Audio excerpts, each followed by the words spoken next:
Hello friends, you are most welcome to D1 R education. इस lecture में हम लोग कंप्लीट करेंगे विलियम शेक्सपियर के ऊपर की गई क्रिटिकल कमेंट्स। ठीक है, और ये सेकेंड पार्ट है। इसका फर्स्ट पार्ट जो है ना वो ऑलरेडी अपलोडेड कर दिया गया है, यूट्यूब पर ऑलरेडी अपलोड है, तो आप लोग उसको जाकर देख सकते हैं। और इस लेक्चर में हम लोग कुछ अदर इम्पोर्टेंट जो कमेंट्स हैं उनको डिस्कस करेंगे। तो फर्स्ट कमेंट है, क्वेश्चन नंबर फर्स्ट कह रहा है who said this to Shakespeare. Shakespeare को ये किसने कहा है? तो क्या लिखा है, I have great reason to be content for thank God I can read Shakespeare and understand him. लिखा है आई हैव ग्रेट रीजन, हमारे पास महान कारण है संतुष्ट होने के। टू बी कॉन्टेंट का मतलब होता है, कंटेंट का मतलब होता है संतुष्ट होना। ठीक है, हमारे पास संतुष्ट होने के महान कारण है। फॉर थैंक गॉड, और मैं ईश्वर को थैंक यू मतलब थैंक करता हूँ, धन्यवाद देता हूँ। आई कैन रीड, क्योंकि मैं पढ़ सकता हूँ शेक्सपियर को, क्योंकि मैं शेक्सपियर को पढ़ सकता हूँ। एंड अंडरस्टैंड हिम, और उसको समझ सकता हूँ। तो ये कमेंट करने वाले कौन है आपको बताना है। ठीक है, तो जॉन ड्राइडन है क्या? नहीं है। जॉन मिल्टन नहीं है। तो जब ये दो नहीं है तो तीसरा जो फोर्थ वाला ऑप्शन नंबर डी है ये तो ऑटोमेटिक रॉन्ग हो गया। तो बचा क्या अपने पास? ऑप्शन नंबर सी हो जाएगा। यानी ये कमेंट करने वाले कौन है? कीट्स महोदय हैं। ओके, तो बढ़ते हैं नेक्स्ट की तरफ। And the question number second is, ये सेकेंड है, फर्स्ट लिख गया है। Who said this to Shakespeare, ये कमेंट किसने की है शेक्सपियर को? I have tried lately to read Shakespeare, हमने शेक्सपियर को देर से पढ़ना स्टार्ट किया या देर से पढ़ने की कोशिश की। एंड फाउंड इट, और इसको पाया, शेक्सपियर को पाया। इन इट सो इंटोलेरेबली का मतलब इतना असहनीय डल। ठीक है, डल तो समझते हो ना, इतना मतलब असहनीय असहनीय रूप से डल पाया। और जब इसको पढ़ा तो मुझे क्या होने लगा, नेजवेटेड मी, नेजवेटेड का मतलब होता है उल्टी होने लगी, वोमिटेड होने लगा। ठीक है, तो ये कहने वाले कौन है? तो ऐसा जॉन मिल्टन तो कहेंगे नहीं, क्योंकि ये इनके कंटेम्प्रेरी थे और इनके फ्रेंड थे, तो कोई फ्रेंड तो ऐसी बात नहीं कहेगा। जॉन कीट्स भी नहीं कहेंगे। और क्या बचा? जब ये दोनों गलत है ना, तो ये तीसरा जो डी वाला ऑप्शन है तो ऑटोमेटिक रॉन्ग हो जाएगा। तो बचेगा क्या? Charles Darwin. ठीक है, ये कहने वाले कौन है? डार्विन महोदय हैं। ओके, तो बढ़ते हैं नेक्स्ट की तरफ। And the question number third is who critics this, ये क्रिटिक्स किसने की है? Shakespeare has the great one before us, his place has between God and despair. Shakespeare जो है वो, Shakespeare was the great great one of us. Shakespeare एक महान व्यक्ति है, ठीक है, जो हम लोगों के सामने है। Shakespeare was the great one before us, Shakespeare एक महान व्यक्ति था जो हम लोगों के सामने हुए हैं। हिज प्लेस, और उसका जो स्थान है वो कहाँ पर है? हिज प्लेस बिटवीन, उसका जो स्थान है ना वो कहाँ पर है? गॉड एंड डिस्पेयर, यानी उसका जो शेक्सपियर का जो स्थान है वो ईश्वर और निराशा के बीच में है, ईश्वर और निराशा के बीच में है। ठीक है, यानी शेक्सपियर इतना महान था कि उसका जो स्थान है वो कहाँ पर है? ईश्वर और निराशा के बीच में है। तो ये कमेंट किसने की थी बताइए फटाफट, किसने की थी? तो ये कमेंट की थी यूजीन आयोनेस्को। ठीक है, किसने की थी? Eugene Ionesco. यानी option A wrong, B wrong, C wrong, and the correct option is D. ठीक है, next one.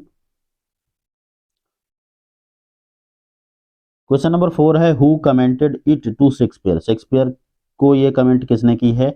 I could say that Shakespeare surpasses literature all together if I know that I mean. ठीक है, I could से Shakespeare, मैं कह सकता हूं, मैं कह सकता हूं या सकती हूं दैट शेक्सपियर की, जो शेक्सपियर महोदय हैं इन्होंने क्या किया है? लिटरेचर को सरपास कर लिया है, यानी ये लिटरेचर से भी आगे निकल गए हैं, इतने महान कवि थे। इफ आई नो, यदि मुझे पता है, व्हाट आई मीन, मतलब मुझे पता है कि मैं क्या कह रहा हूं या क्या कह रही हूं, यानी मैं अच्छी तरीके से जानता हूं कि मेरे द्वारा कहे गए इस कथन का मतलब क्या है। तो ये कहने वाले कौन है? तो ऑप्शन नंबर ए नहीं है। ठीक है, वोल्टायर नहीं है, तो ये फोर्थ वाला तो ऑटोमेटिक रॉन्ग हो गया। ये किसने कहा? बी, वर्जीनिया उल्फ ने कहा। Okay, next. Who commented it to Shakespeare, Shakespeare को ये कमेंट किसने की है? He has the man, he has the man who of all modern and perhaps ancient poets had the largest and most comprehensive soul. He has the man, वह जो था एक ऐसा व्यक्ति था आप of all modern and perhaps ancient, यानी अभी तक जितने भी आधुनिक और एशियंट कवि हुए हैं, ठीक है, उन सभी कवियों के बीच में उसका एक महान स्थान, उसकी जो आत्मा थी वो महान थी, मोस्ट कंप्रहेंसिव सॉल थी। ठीक, तो ये किसने कहा था बताओ फटाफट, किसने कहा था ये? जॉन मिल्टन ने नहीं कहा था, वर्जीनिया वुल्फ ने नहीं कहा था, वोल्टायर ने भी नहीं कहा था, तो ये किसने कहा था? D number, option number D, John Dryden. कौन है?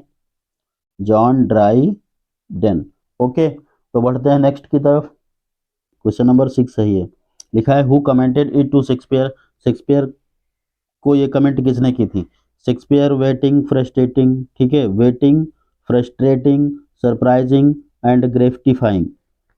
तो वेटिंग का मतलब होता है शार्प कर देना, धारदार बना देना, तेज कर देना किसी चीज को, और फ्रस्ट्रेटिंग का मतलब फ्रस्ट्रेट, समझते हो ना, फ्रस्ट्रेट कर देना, सरप्राइज कर देना, और ग्रेटिफाइंग का मतलब होता है संतुष्ट करना। यानी के प्ले जब कोई भी व्यक्ति पढ़ता है तो एकदम शार्प हो जाता है, फ्रस्ट्रेट हो जाता है, सरप्राइज हो जाता है, यानी शेक्सपियर ये सब कुछ करते हैं और अंत में रीडर को संतुष्ट कर देते हैं। ठीक है, तो ये कहने वाले कौन है? ये कहने वाले हैं एफ फिट्जराल्ड। ठीक है, एफ फिट्जराल्ड। बी, सी और डी ये तीनों रॉन्ग हैं, तो ऑप्शन नंबर कौन सा सही है? ए नंबर जो है वो करेक्ट है। ठीक है, तो बढ़ते हैं नेक्स्ट की तरफ।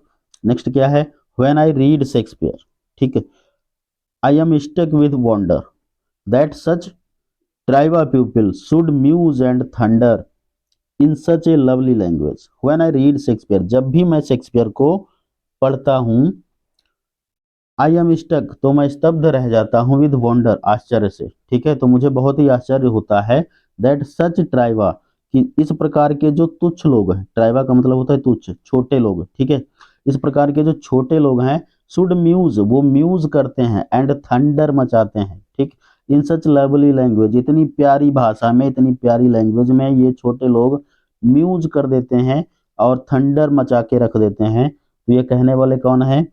ये कहने वाले, ये कमेंट किसने की थी? तो फर्स्ट वाला ऑप्शन रॉन्ग है, बी वाला भी रॉन्ग है, तो डी वाला ऑटोमेटिक रॉन्ग हो जाएगा। बचेगा क्या? C number, H D Lawrence. किसने कहा था? सॉरी, एच डी नहीं, डी एच है। ठीक है, क्या नाम है इनका? D H Lawrence. ओके, तो नेक्स्ट देख लेते हैं। ये है 7, हु इज दिस क्रिटिक्स, ये क्रिटिक करने वाला कौन है? ठीक है, क्या लिखा है? If we wish to know the force of human genius we should read Shakespeare. यदि हमें, इफ वी विश यदि हम इच्छा रखते हैं, टू नो का मतलब जानने की, the force of human genius यानी मानव, किसी भी व्यक्ति के गुण, ठीक है, जीनियस्टी, जीनियस्टी का, जीनियस्टी के बारे में अगर जो हम जानने की इच्छा रखते हैं, किसी भी व्यक्ति की बुद्धिमत्ता समझने की इच्छा अगर जो हमारी है, तो हमें क्या करना चाहिए? हम शेक्सपियर को पढ़ सकते हैं। समझे क्या लिखा हुआ है? इसका मतलब ये हुआ कि यदि हम किसी भी व्यक्ति की बुद्धि को जानने की इच्छा रखते हैं, तो हमें क्या करना चाहिए? शेक्सपियर को पढ़ लेना चाहिए। तो ये कहने वाले कौन है? ऑप्शन नंबर ए तो बिल्कुल नहीं है, सी भी नहीं है, तो डी ऑटोमेटिक रॉन्ग है, तो क्या हो जाएगा? B, William Hazlitt. क्या ऑप्शन हो जाएगा इसका करेक्ट आंसर? बी। ठीक है, तो नेक्स्ट लिखा है हु सेड दिस, ये किसने कहा? Shakespeare on whose forehead claim the crown. Shakespeare on whose, Shakespeare वह व्यक्ति है जिसके फॉरहेड, फॉरहेड का मतलब हो गया, समझते हो ना, सिर या माथा, माथा कह सकते हैं ना, तो जिसके माथे पर या जिसके सिर पर क्लिम्ब द क्राउन यानी ताज चढ़ा हुआ है, जिसके माथे पर ताज चढ़ा हुआ है। तो ये किसने कहा था? ये कहने वाले कौन है? ऑप्शन नंबर बी रॉन्ग है, सी रॉन्ग है, और डी तो ऑटोमेटिक रॉन्ग होगा। फिर क्या हो जाएगा? A, Elizabeth. क्या नाम है इनका? Elizabeth Barrett Browning. Option number A is right. Next one, ये शायद 8 नंबर होगा। ठीक है, क्या लिखा है? हु सेड दिस, ये किसने कहा है? व्हाट नीड्स माय शेक्सपियर, ठीक है, मेरे शेक्सपियर तुम्हें किस चीज की आवश्यकता है? फॉर हिज ऑनर बोन्स, आपकी सम्मानित अस्थियों के लिए। The labour and in piled stone, क्योंकि ये यहाँ पे जो ये पत्थर पड़े हुए हैं, ठीक है। इन ये पाइल्ड स्टोन्स का मतलब होता है पत्थरों का जो ढेर है ना, इन पे लेबर, लेबर का मतलब परिश्रम लगा हुआ है, यानी ये परिश्रम के पत्थर हैं। तो ये कहने वाले कौन है? ए बिल्कुल भी नहीं है, बी ये भी नहीं है, तो डी ऑटोमेटिक रॉन्ग हो जाएगा। क्या हो जाएगा? सी। यानी ये कहा था मिल्टन महोदय ने। किसने कहा था? मिल्टन ने कहा था। ओके, तो नेक्स्ट, सॉरी शायद इतने ही थे। So thank you for watching.